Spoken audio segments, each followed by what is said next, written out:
I really didn't think they were going to make it as far as they did. I was at the 8th grade prom, and I know there was a big crowd gathered around him as he was dancing. I've seen what two young men that are dedicated to the art and to the business side of things can do with a dream. For Paul and Brian Herman, dancing was more than a hobby. For them, dancing was an art form and an instrument for self-expression. The first couple of performances that we did were, we did community events, anywhere from the Boys and Girls Club, YMCA. We performed for anyone and everyone, honestly. You know, if we were on the corner at 161st and Yankee Stadium, and there was a group of people there, and we heard music from a car passing by, best believe that Double Up was gonna dance.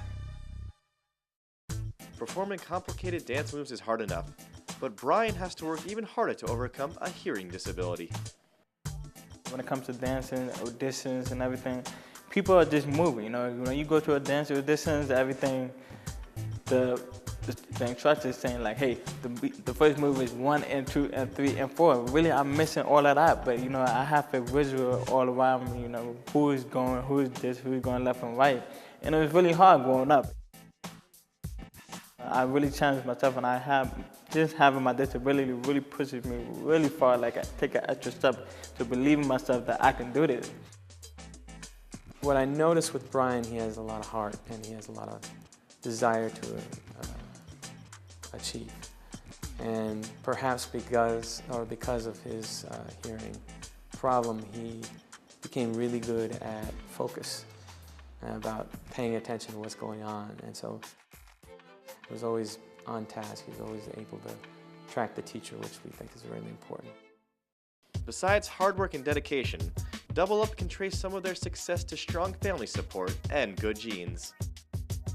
I perform at the hotels, on the cruise ships. It's all in the family. And I think I have passed the baton over to Paul and Brian. Financially speaking, we couldn't afford to send them to a studio.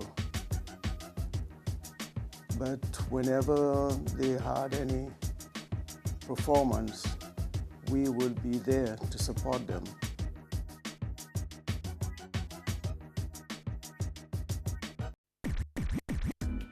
Growing up in the inner city of the South Bronx, just the environment alone is very competitive.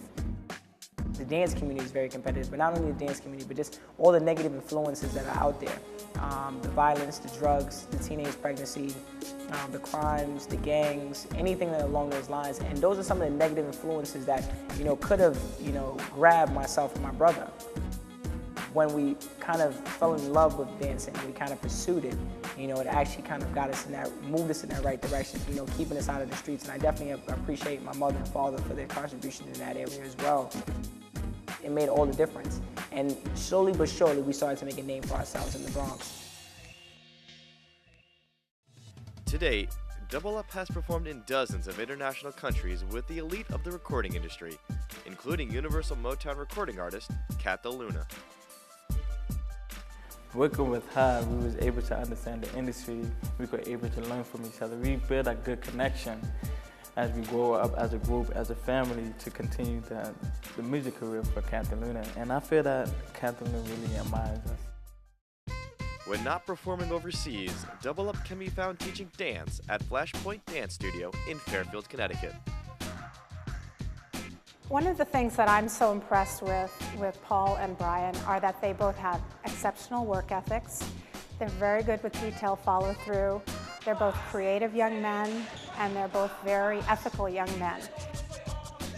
They both bring a tremendous amount of positive energy to their performances and to their instruction, and they're great assets to the studio.